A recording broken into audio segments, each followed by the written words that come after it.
contexts where there's an implied invitation. So for example, if we go to the mall, that's actually designed to be a public place, and there's an implied invitation for us to go there. And so you wouldn't be violating the law of trespass ever going to the mall, unless it was maybe after hours or something where you're not expected to be there. Even in our private homes, there's an implied invitation that somebody can walk up to your door and ring the doorbell and, ask you a question or interact. So, your neighbor can come to your door and ask to borrow a cup of sugar, or somebody can come and solicit. But beyond that, if you told them to leave, they have to leave. And same with the police. The police could, walk up to your door. Let's say there's been a big crime and they're going door to door seeing if anyone has seen something. Even though they're investigating a crime, they're not trespassing just using this implied license. But the license ends whenever you tell people to leave.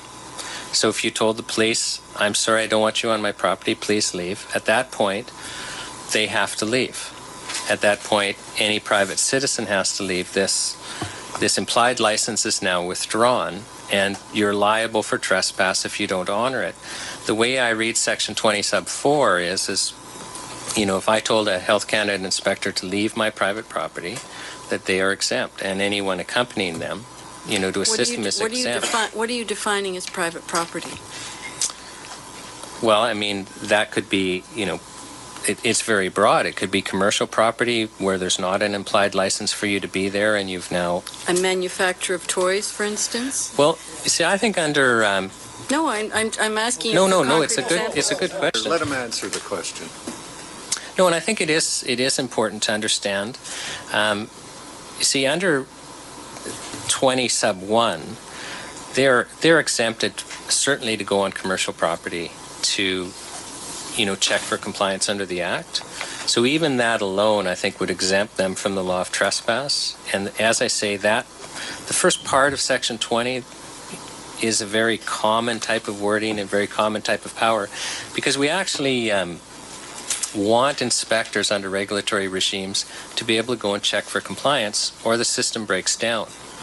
So we do want to grant them the right to go on commercial premises. We want them to be able to inspect machinery if that's relevant. We want them to check documents if that's relevant. So we do give them that power, and actually, courts are really good at allowing that to happen, because otherwise, how do you enforce a regulatory regime? How do you check for it? So I think in that circumstance, they would already be exempted, because if you or I did that, we would be trespassing. That's right. And I just simply have no objection to that at all. But just when I read 20 sub 4, it's broad enough to also include private property, like meaning residential and things like that. Well, residential. If it's residential, they have to have a warrant or your consent. That's not how I read that section, and I guess maybe that's where we differ. Well,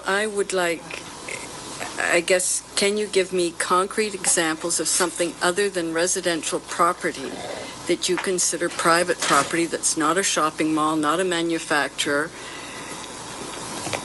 Well, Okay, let's get the answer, and then I've got to move on to another senator. Right, okay. No, and I think the short answer is I think we have, from private property perspective, either, personal residence, or, as far as this Act goes, commercial property. I think those are really the only two we're talking about. Okay. I could put you down for a second round if you want to get another question in later. Okay, Senator Martin from British Columbia. Thank you, Mr. Chair, and thank you to both our witnesses.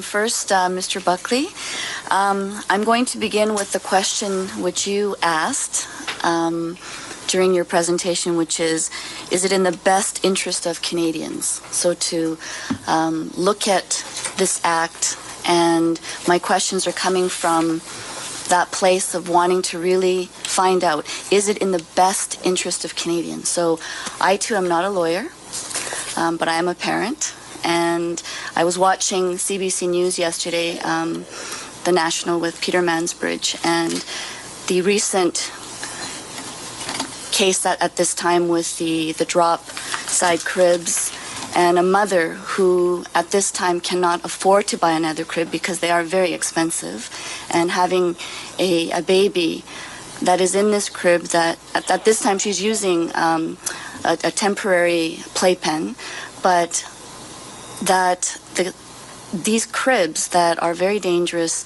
potentially to these babies, that it could lead to great injury, perhaps even suffocation, that many parents, I'm sure, who own these cribs are not sleeping very well at night, or if at all. So is it in the best interest of Canadians to have, for Health Canada, to have the power, the tool to order mandatory recalls in such cases? Now, I know that in this case there is a recall, but as you know, there are no powers currently for ordering recalls. It's all voluntary. So is it in the best interest of Canadians, Mr. Buckley, to give Health Canada the tool that is written in this Act?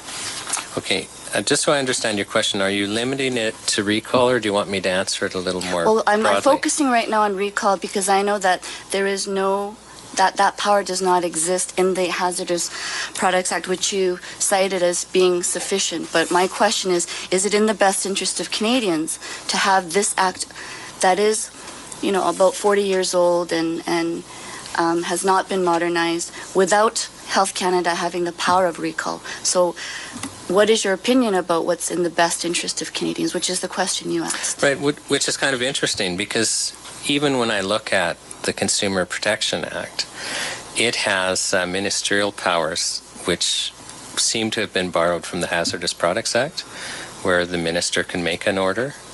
But you'll also notice that there's some procedural safeguards there.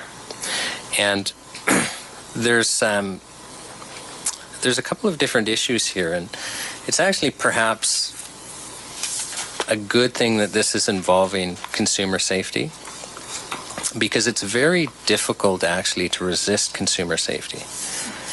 It is. Even, a question like babies in cribs, it's a very emotional issue, and who can stand up and say, well, I don't think the government, I think we're obligated to say the government should do everything they can to ensure the safety of babies, to ensure the safety of cribs.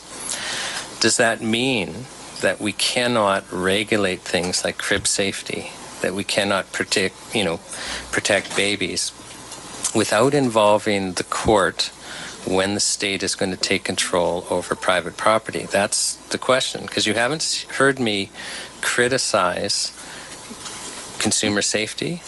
You haven't heard me criticize the objects of the Act, but you've certainly heard me say that there is a danger to allowing the state to take control over private property without court supervision, that there is a danger. And, so if we ask the question, because we've taken it for granted, we've grown up, we've taken it for granted that we're not going to have state agents in our yard. We've taken it for granted that if the state's going to seize our property or take our property or interact with us in any way, that we're going to be in court. They're going to compel us to go to court over it, and a court's going to deal with it. We've taken that for granted. Do we want our children to not take privacy rights, the enjoyment of private property, for granted? It's an interesting question. Do we want our children to not assume that if the state is going to seize their property, that the state is going to have them in court and have court supervising the process? And as I say, I'm not criticizing legitimate state ends, but I think that we could craft effective consumer protection legislation to deal even with these very emotional issues in a way that also respects the rule of law. That's all I'm saying.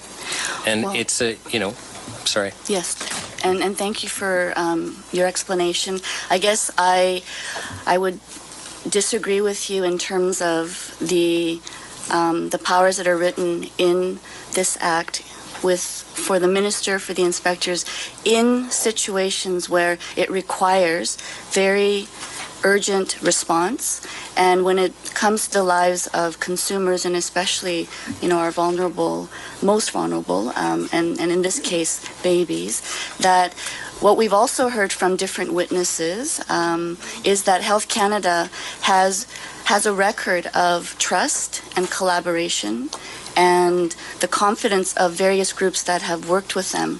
And we also heard from the private